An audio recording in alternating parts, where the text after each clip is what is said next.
Record कर रहा हूँ साथ।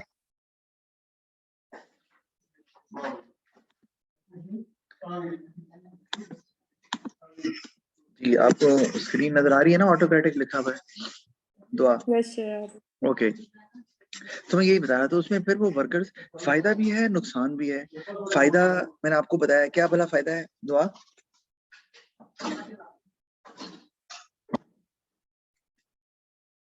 दुआ फायदा क्या है ऑटोक्रेटिक स्टाइल अगर हम यूज करें तो? फायदा है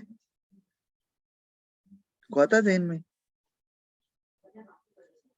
अभी मैंने आपको बताया। एक्सप्लेन कैसे करेंगे? किसको? मैंने अभी ये ऑटोक्रेटिक स्टाइल को जी सर, इसकी डिस्टेंट डेफिनेशन अगर वो यही ना, ऑटोक्रेटिक स्टाइल हम कहते हैं कि in this style of management जो मैनेजर्स हैं they take their decision on their own without the involvement of workers. Workers are not allowed to say anything as far as decision making is concerned. No feedback is encouraged, and workers are just supposed to follow orders given by the managers. ये है autocratic style. और autocratic style का अभी फायदा बताया कि whatever happens in the organization, that is with the consent, with the approval of the managers. और whatever is happening, उनको पता होता है कि it is happening because we instructed that. कोई बंदा खुद से कोई काम नहीं कर रहा, we took the decision, we instructed employees what to do and they are following it. तो they can have that confidence कि जी जो हो रहा है वो हमारी मर्जी से हो रहा है, और उससे उन्हें ये होता है कि we have plenty of experience, तो हम जो डिसीजन ले रहे हैं that would be good for the organization. अगर वर्कर्स डिसीजन लेंगे तो they might take a wrong decision or they might not have the expertise to take a decision, या उनका एक्सपीरियंस उतना नहीं है तो वो शायद अच्छे से डिसीजन ना ले पाए।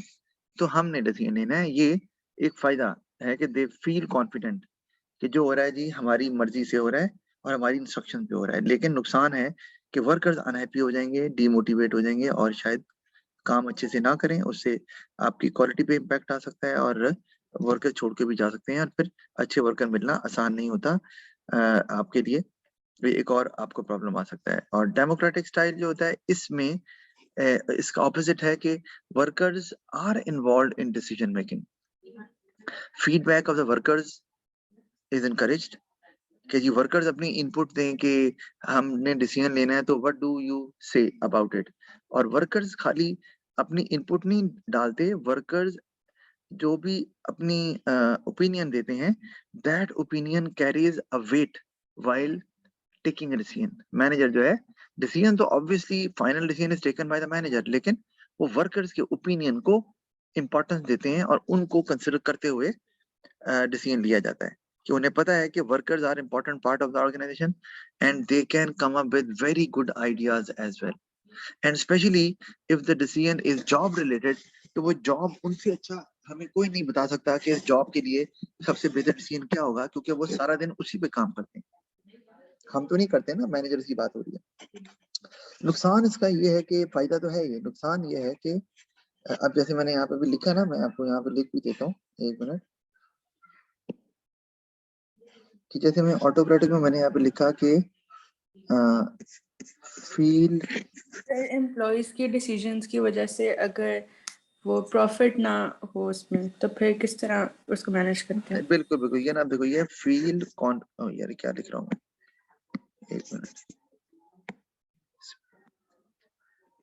फील कॉन्फिडेंट, ठीक है। और वो क्या करते हैं, feel confident, everything happening in the organization, everything is going is happening according to their instruction। यही है ना, to their instruction, तो इसका मतलब सब सही हो रहा है, जो हमने डिसीजन लिया है हम जो बेहतर समझते हैं वही हो रहा है, तो कोई इसमें मिस्टेक वगैरह या कोई ऐसी चांस नहीं है कि गलत डिसीजन लिया जाएगा। लेकिन ऑटोक्रेटिक, ये तो समझ आ रही है हमें बात की, और ये बात हो गई फिर ऑटोक्रेटिक स्टाइल में, लेकिन साथ ही आ जाती है कि एक डीमोटिवेशन आ जाती है among workers, demotivation। ठीक है जी, ये आ जाती है जी अमंग वर्कर्स कि जी वो डिसीजन नहीं ले पाते, या एक और भी चीज है उसमें हम कह सकते हैं डिसीजन नहीं ले पाते, या हम कहते हैं आइसोलेशन का शिकार है कि उनको कोई नहीं पूछता, आइसोलेशन।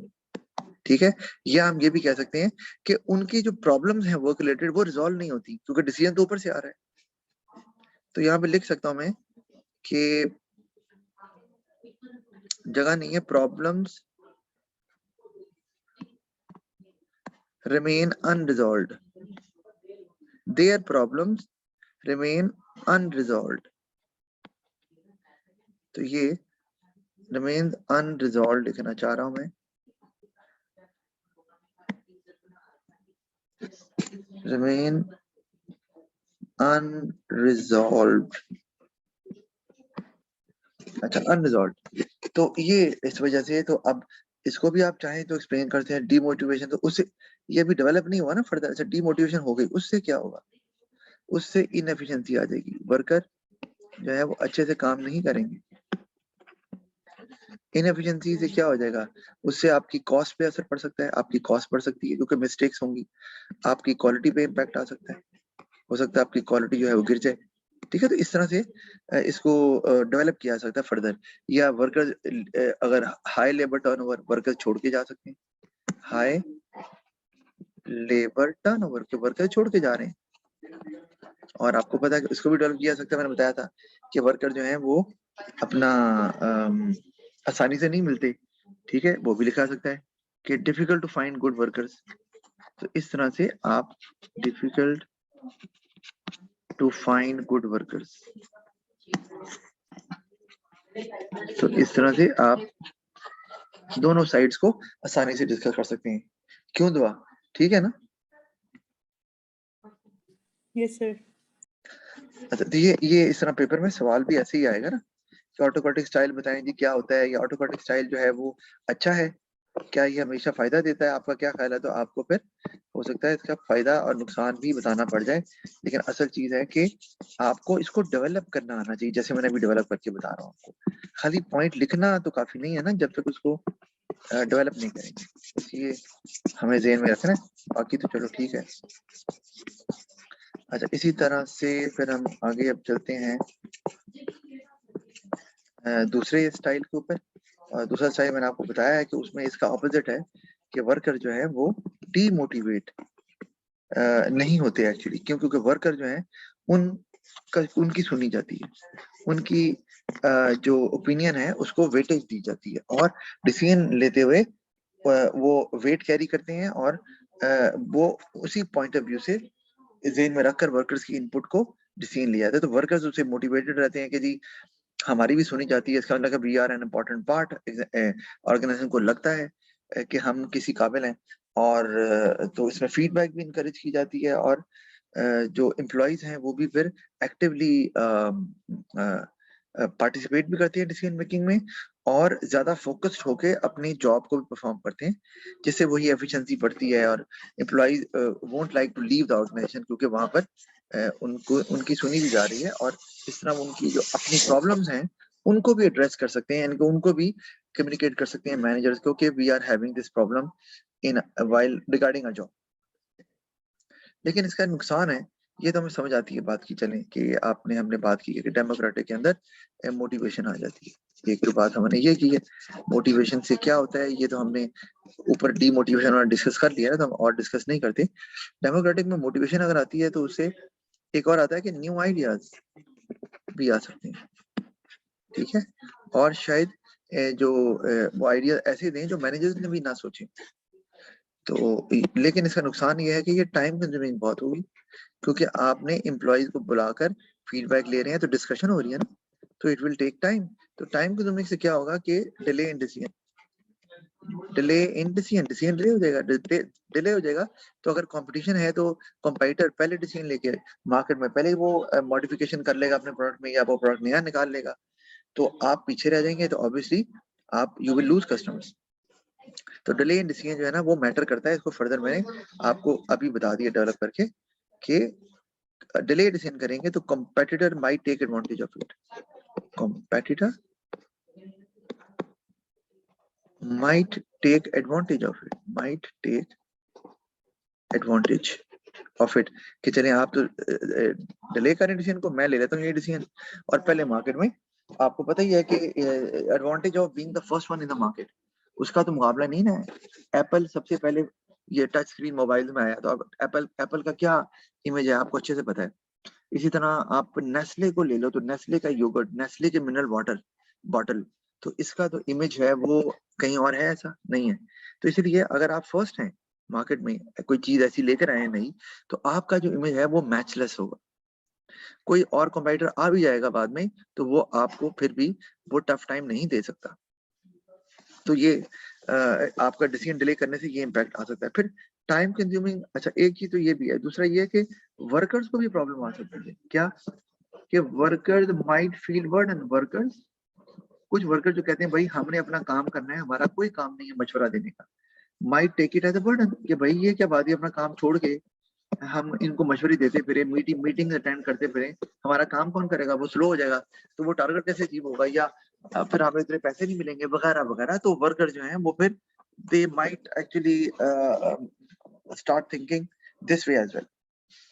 तो वो स्पेशली वो वर्कर जो कि समझते हैं कि भाई या तो उनमें उतना पोटेंशियल नहीं होता, और वो कहते हैं कि भाई हम अपना काम ही कर लें तो बहुत बड़ी बात है, तो वो उसको बर्डन के तौर पे ले लेते हैं, और फिर उल्टा उनकी जो परफॉर्मेंस है वो कम हो जाती है इस स्टाइल की वजह से। तो इस तरह से आप दोनों को इस्तेमाल कर सकते हैं। जी, मेरा ख्याल है ये भी आपको क्लियर हो ही गया होगा कि ये क्या है। और हम साथ साथ ना देख भी रहे हैं कि कितने पॉइंट बन सकते हैं और उनको डेवलप कैसे किया जा सकता है, हम भी साथ साथ ये भी देख रहे थे। तो मेरा ख्याल है कि आपको ये क्लियर हो ही गया है। और बाकी नोट्स बुक है, आप उसमें से पढ़ सकते हैं, और फिर क्वेश्चन चाहें तो क्वेश्चन पूछ सकते हैं। पैटर्नलिस्टिक आ गया। पैटर्नलिस्टिक जो होता है एक्चुअली ये लगता है डेमोक्रेटिक जैसा, because you invite workers in a meeting so that they can have discussion, अपनी इनपुट दें, आइडियाज शेयर करें। लेकिन एक्चुअली क्या होता है कि डेमोक्रेटिक में तो ये होता है ना कि वर्कर्स के आइडियाज लिए जाते हैं, डिसीजन मैनेजमेंट लेती है, लेकिन while taking a decision workers opinion, suggestion, input is considered and it carries a weight, कि जी वर्कर्स ने जो कहा है इसको भी ज़हन में रखकर डिसीजन लेना है, जो भी हम डिसीजन ले रहे हैं। तो पैटर्नलिस्टिक में ये होता है कि आप यू डू इन्वॉल्व वर्कर्स, लेकिन आप वर्कर्स को कोई उनकी सजेशन को कोई वैल्यू नहीं देते।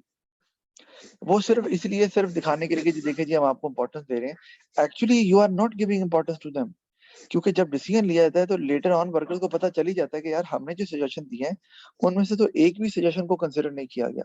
तो ये शॉर्ट रन में तो शायद मोटिवेट करे वर्कर्स को, लॉन्गर रन में workers they come to know कि भाई ये हम जो करते हैं मीटिंग में अटेंड करते हैं जाके, इसका फायदा कोई नहीं होता, मैनेजमेंट डिसीजन अपनी लेती है। तो ये नॉर्मली असल में किया जाता है न्यू वर्कर्स के लिए, कि जो नए वर्कर्स आए हैं you want to make them feel important part of the organization, और ताकि वो लॉयल होकर काम करें, तो उनको इस तरह मीटिंग में बुलाया जाता है ताकि वो फील करें अच्छा जी हम भी बिजनेस की, हमारी कोई वैल्यू है बिजनेस में, तो हमें भी ईमानदारी से फिर काम करना है। ठीक है, देखो ना, जब आपको कोई पूछे ही ना आप क्या काम कर रहे हो क्या नहीं कर रहे, तो जारी पता आपका भी मोटिवेशन लेवल गिर जाता है, आप कहते हैं ठीक है यार काम करूँ ना करूँ मुझे किसने पूछना है, राइट। लेकिन जब आपको मीटिंग में बुलाया जा रहा है, इंपॉर्टेंस दी जाती है, तो आप कहेंगे यार मुझे इस काबिल समझ रहे हैं तो मुझे भी कुछ करना है, तो आप ज्यादा मोटिवेशन से काम करते हो। ठीक है, लेकिन ये मेथड जो है, स्टाइल जो है, वो शॉर्ट रन में काम करता है, क्योंकि लॉन्गर रन में वर्कर दे आपको बता दिया है कि काम टू नो कि भाई ये हमारा ओपिनियन जो बुलाते हैं ये ऐसे ही है, फॉर्मेलिटी है, डिसीजन ये अपना ही लेते हैं, हमारी कोई वैल्यू नहीं है, तो वो फिर काम वहां नहीं करेगा। और लास्ट है लेजे फेयर, जो कि जिसका मतलब होता है कि लीव टू डू, जिसका मतलब है कि आप जो है ना वर्कर्स को कंप्लीट फ्रीडम दे देते हैं। ठीक है, वर्कर्स को आप कंप्लीट फ्रीडम देते हैं, कंप्लीट फ्रीडम। अब आया जी कंप्लीट फ्रीडम किस चीज का, टू टेक डिसीजंस, कि जी टेक डिसीजन आपने, आप करते क्या है कि आप वर्कर्स को टारगेट दे देते हैं। ठीक है, टारगेट सेटिंग होती है, वर्कर्स की कॉन्सेंट थे, आपने टारगेट सेटिंग कर ली कि जनाब ये टारगेट आपका। अब नाउ उस टारगेट को अचीव करने के लिए whatever worker wants to do, worker is given independence to do it. कि भाई करें जैसे करना है, मुझसे ना पूछें। तो ये वर्कर के लिए बहुत ज्यादा मोटिवेशन है, स्पेशली वो वर्कर्स जो कि समझते हैं they are capable of doing it alone or they can complete that task or they can achieve that objective. तो उनके लिए तो बहुत ही मोटिवेटिंग होगा, क्योंकि लेटर ऑन वर्कर्स को अवेल्युएट ही इसी बेसिस पे किया जाता है कि आपको एक काम दिया था independently and you are able to achieve it successfully. तो इसका मतलब वर्कर जो है वो कॉम्पिटेंट है। तो लेटर ऑन जब भी आपने डिसीजन लेना हो फॉर द प्रमोशन तो ऑफ द एम्प्लॉई, तो वर्कर को, ऐसे वर्कर को प्रमोट किया जाता है for important post in the organization. जैसे कोई मैनेजमेंट की पोस्ट है कि यार ये वर्कर डिजर्व करता है बिकॉज हमने इसे फ्रीडम दिया है और इस वर्कर ने शो करके दिखाया। क्योंकि जब फ्रीडम नहीं ना दिया जाता तो फिर तो वर्कर के पास ऑलवेज एन एक्सक्यूज कि जी जनाब, मैनेजर को कहते हैं जी आपने इंस्ट्रक्शन नहीं दी, आप जो कहते हैं वही करेंगे। क्योंकि उसमें वर्कर कोई काम अच्छा भी करता है तो मैनेजर टेक्स द क्रेडिट ना, क्योंकि सारे ऑर्डर तो मैनेजर देता है। तो उसमें वर्कर को पता होता है कि क्रेडिट जो है ना वो मैनेजर ने ही लेके जाना है। अब यहाँ पर क्रेडिट जो है वो वर्कर को दिया जाएगा क्योंकि उसमें सारे डिसीजन वर्कर ले रहे हैं। तो इससे good workers would like to work in such organization. लेकिन इसका एक नुकसान है कि अगर वर्कर्स कॉम्पिटेंट नहीं है तो workers might take an incorrect decision, जो आपने अभी बात भी कर रही थी आप। और उसमें एक प्रॉब्लम ये होती है सबसे बड़ी कि जो मैनेजमेंट है ना वो कंप्लीटली ब्लाइंड होती है, कंप्लीटली ब्लाइंड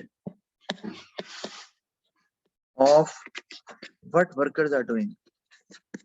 आपने वर्कर्स को एक काम दे दिया, भी करें जाकर, ठीक है करें। अब वो आपसे पूछ ही कुछ नहीं रहे, वो अपने डिसीजन ले ही जा रहे हैं और in the end of the day आप वो कहते हैं जनाब काम नहीं हो सका, गड़बड़ हो गई। तो अब तो कुछ नहीं हो सकता, टाइम हैज गॉन। तो आप, वरना तो होता है ना वर्कर दे कीप ऑन क्या कहते हैं coming, they keep coming to the manager और कि सर ये मसला आ रहा है, ये आ रहा है, तो वो मैनेजर फिर साथ साथ हल करता जाता है मामला। यहाँ पर फ्रीडम दे दी है, employees are not competent, they can make a mess of it. और बाद में मैनेजर जो है ना उसके पास कुछ भी नहीं होगा करने को, क्योंकि अब उसको रिवर्स नहीं किया जा सकता, जो कि टाइम गुजर गया तो गुजर गया ना। तो ये एक प्रॉब्लम जरूर है कि manager will only come to know whether the objective was achieved और नॉट एट द एंड, जब वर्क एम्प्लॉय बताएगा जी काम हो गया या नहीं हुआ, क्योंकि आपने तो फ्रीडम दे दी हुई है। तो ये प्रॉब्लम आ सकता है जी। कोई क्वेश्चन है आपका? मैं दोनों साइड, रिवर्स साइड भी साथ साथ इसकी डिस्कस आपसे करता ही जा रहा हूँ, ताकि क्योंकि पेपर में सवाल आएगा तो दोनों साइड्स बतानी पड़ी जाती हैं इसी तरह से। अच्छा, इसी तरह से ये बहुत ही आसान सी थ्योरी है मैकग्रेगर की, ये भी लीडर्स और मैनेजर्स के बारे में थी कि ये ना मैनेजर्स और लीडर्स दो तरह के होते हैं, यानी कि two different school of thoughts होती हैं। ये जो मैनेजर है थ्योरी एक्स को फॉलो करता है, उसका फ्रेम ऑफ माइंड ये होता है कि वर्कर्स काम को पसंद नहीं करते, they avoid responsibility, they are not creative. तो इसका मतलब है they must require close supervision, यानी कि आप कह लो कि एक किस्म की ऑटोक्रेटिक स्टाइल अप्रोच ही हो गई ना यहाँ पर, तो हम कह सकते हैं। लेकिन आप मतलब सिर्फ आपको समझाने के लिए कह रहा हूँ ना कि यहाँ पर बेसिकली ये ऑटोक्रेटिक स्टाइल को ही फॉलो कर रहे हैं यहाँ पर, कि इसमें फिर वर्कर्स की क्लोज सुपरविजन भी होगी, उनको इंस्ट्रक्शन दी जाएंगी, उनको इंडिपेंडेंस नहीं दी जाएगी।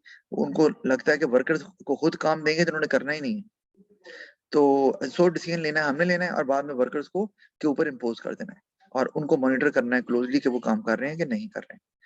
तो इसी तरह अगर थ्योरी वाई मैनेजर की बात करूं तो उसमें आपको नजर आ रहा है कि वो मैनेजर्स जो हैं वो ये कंसिडर करते हैं कि workers they like work, they like to take responsibility, they are creative. तो उस केस में हो सकता है कि वो आप डेमोक्रेटिक भी हो सकता है इस केस में इस तरह के, अगर आप थ्योरी वाई को सपोर्ट करते हैं, या फिर अगर किसी हद तक हम कह सकते हैं कि ये लेजे फेयर भी इसके अंदर आ सकता है। मैं इसको यहाँ पे लिख देता हूँ कि लेजे फेयर, लेजे फेयर, तो इन दोनों से कोई भी हो सकता है कि करें। तो ये अब एक बात पता होनी चाहिए आपको और कि जो थ्योरी एक्स को फॉलो करते हैं वो मैनेजर ये काम तो जब ये सोच रखते हैं तो उनकी अप्रोच भी डिफरेंट होती है। आपको बता दिया, जो मैनेजर ये वाली सोच रखते हैं तो वो ऑब्वियसली बात है उन्होंने ऑटोक्रेटिक को ही फॉलो करना है।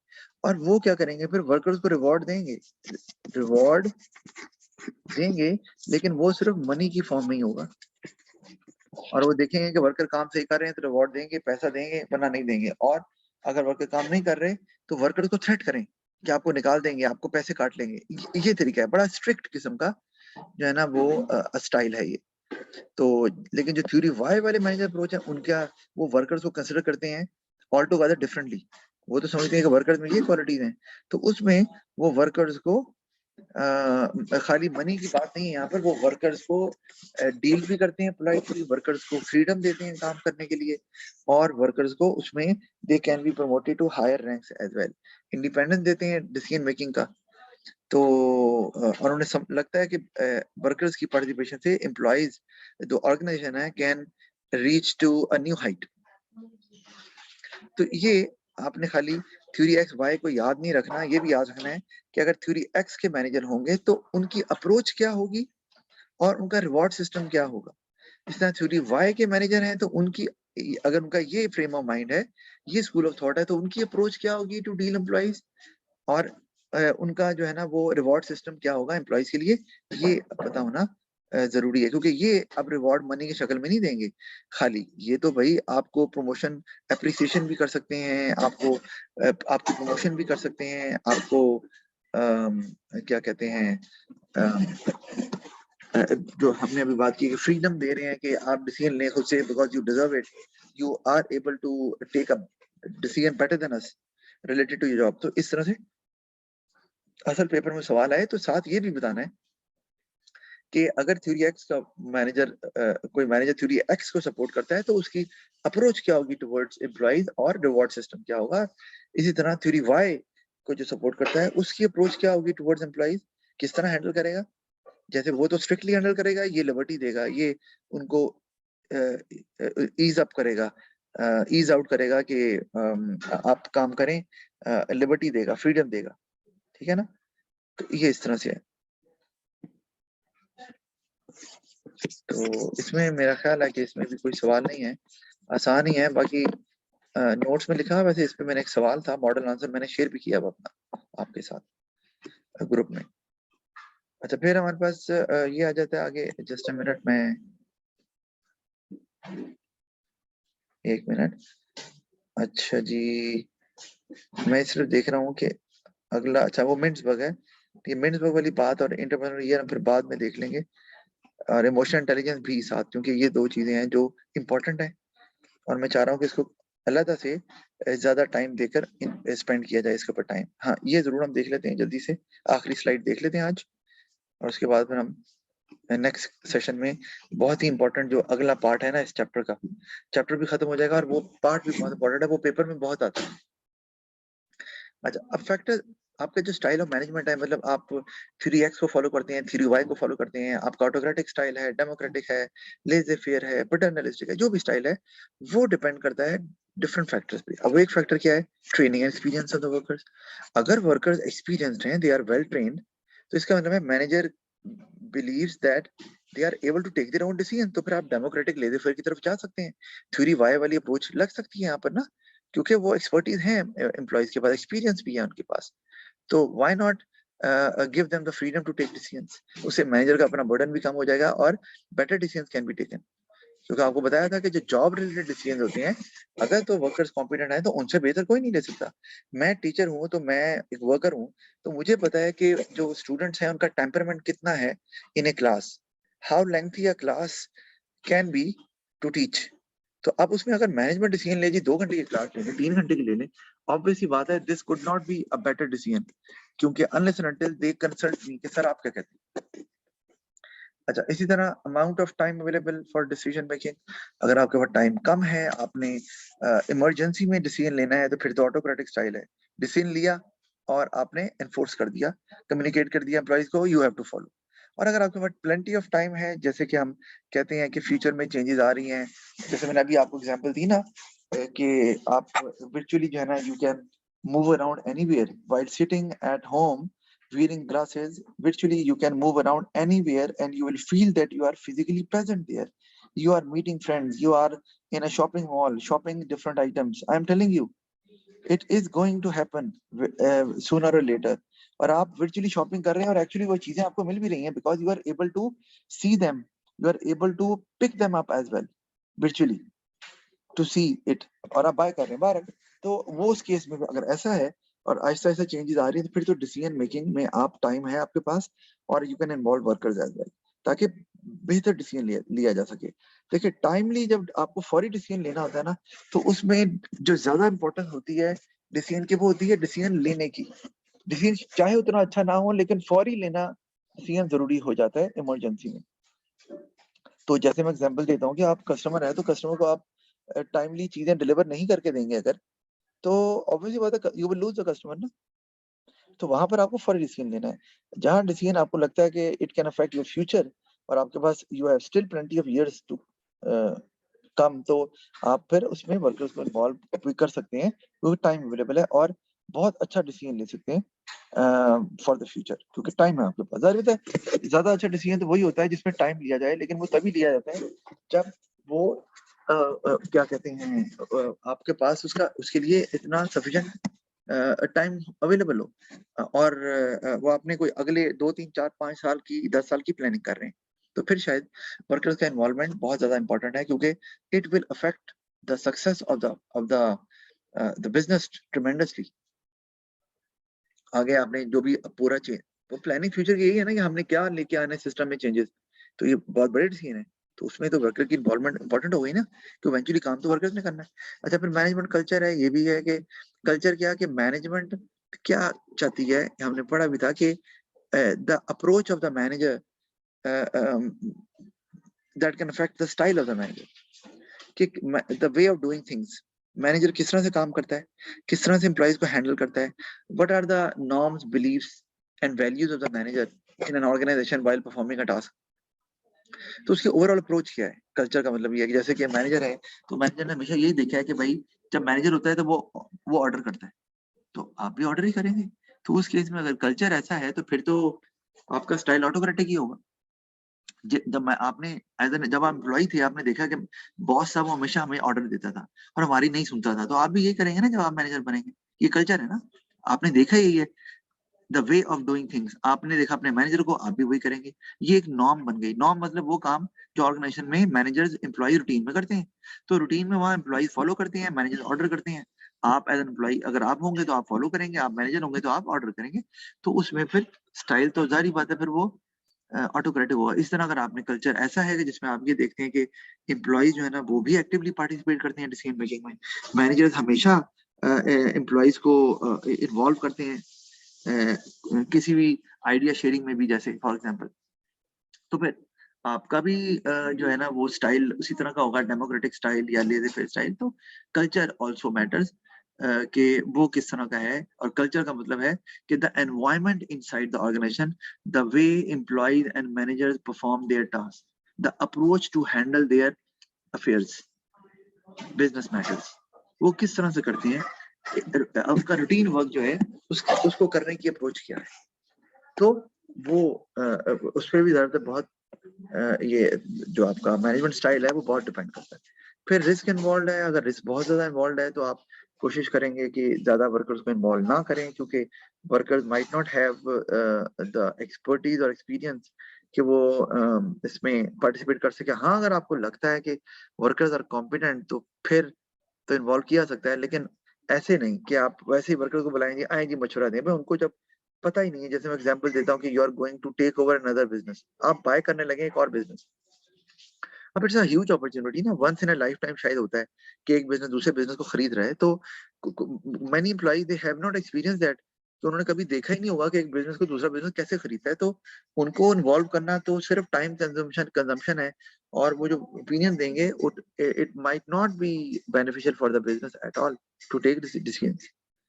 तो उस तरह से आपको ये फिर देखना पड़ता है। तो अगर कोई छोटा मोटा रिस्क है जैसे आपने कोई मशीनरी रिप्लेस करनी है नए के साथ आपने सप्लायर चेंज करना है आप लोकेशन कोई और अपना शिफ्ट करना चाह रहे हैं बिजनेस की तो ये डिसीजन उतने ज्यादा रिस्की नहीं है क्योंकि आप वापस भी कर सकते हैं क्योंकि रिस्क ज्यादा का मतलब है कि जो इरिवर्सिबल है मतलब आपने once you have taken the decision now there is no going back. तो उसमें फिर आपका टाइम और पैसा इतना लगता है तो उसमें फिर आपको ये चीजें देखनी पड़ेंगी कि हमें फिर खुद से डिसीजन लेना है, क्योंकि हम इस फेज से गुजरे हुए हैं, या एम्प्लॉइज वो वाले इन्वॉल्व हो सकते हैं जो इस फेज से गुजरे हैं। इफ अगर नहीं गुजरे, they are not that experience, तो उनको इन्वॉल्व ना ही किया जाए और ऑटोक्रेटिक अप्रोच को ही फॉलो किया जाए, ताकि रिस्क को रिड्यूस किया जाए, ना कि सबको बुलाकर तो तजर्बे किए जाए। बिकॉज तजर्बा होगा ना, तो आप अगर बहुत ही रिस्की डिसीजन ले रहे हैं, जैसे मैंने एग्जांपल दिया, तो फिर आप उसमें ऐसे रिस्क नहीं ले सकते। और फाइनली मैंने आपको बताया कि लीडरशिप जो है वो फॉर्मल लीडर भी होता है, इनफॉर्मल भी होता है। मैंने आपको मिसाल दी हज़रत मोहम्मद सल्लल्लाहु अलैहि वसल्लम की, तो वो एक इनफॉर्मल लीडर थी। फॉर्मल लीडर कौन होता है? जैसे मैनेजर। मैनेजर कौन है? जिसके पास फॉर्मल पावर्स हैं। फॉर्मल पावर्स क्या होती हैं? Powers which are given by the organization, powers which are given by the post which is held by that person. तो अगर इनफॉर्मल है, इसका मतलब है उसके पास पोस्ट तो कोई नहीं है, उसके पास पावर तो कोई नहीं है, लेकिन उसके पास करिश्मा है, उसके पास कुछ ऐसा है जिससे people get inspired, people get motivated, people consider that person as a role model. तो वो उस वजह से वो लोगों को जो है ना, मेक पीपल फॉलो हिम और हर। तो वो इनफॉर्मल लीडर, तो इनफॉर्मल लीडर बहुत इंपॉर्टेंट है। और ये यूज भी होता है, जैसे कि लेट्स से कि मैनेजर्स हैं और मैनेजर्स ने वर्कर्स को कोई बात बतानी है, बट दे फील के there might be some negativity coming from the workers, कि वर्कर्स शायद बात ना माने, या उन्हें लगे कि मैनेजर जो डिसीजन ले रहा है it is not in the favour of workers. तो उस केस के अंदर आप जो है वो क्या करते हैं कि you find an informal leader among employees. आप एम्प्लॉइज में से ढूंढते हैं लीडर कि जिसको एम्प्लॉइज हमेशा they always look up to that employee, कि यार ये एम्प्लॉय कमाल है, ये हार्ड वर्किंग है यार, ये हमेशा employee of the year award इसको मिलता है, ये बहुत स्किलफुल है। तो आप फिर you take that employee into confidence और आप उससे शेयर करते हैं। अब उससे शेयर करने से फायदा ये होता है कि अब जो इन्फॉर्मेशन है it will not be passed from the management to the worker directly, वो उस एम्प्लॉय से होके जाएगी, यानी कि अब वो एम्प्लॉय कम्युनिकेट करेगा रेस्ट ऑफ द एम्प्लॉइज को, और वो एम्प्लॉय एक इनफॉर्मल लीडर है, वर्क उसके पास करिश्मा है। तो अब जब वो एम्प्लॉइज को, अगर आपने उसको कन्विंस कर लिया इनफॉर्मल लीडर को, जो एम्प्लॉय है, तो अब आपके लिए आसान हो जाएगा, थिंग्स विल गेट इजी, क्योंकि आप वो एम्प्लॉइज को वो आसानी से कन्विंस कर लेगा, क्योंकि वो तो उनका रोल मॉडल है।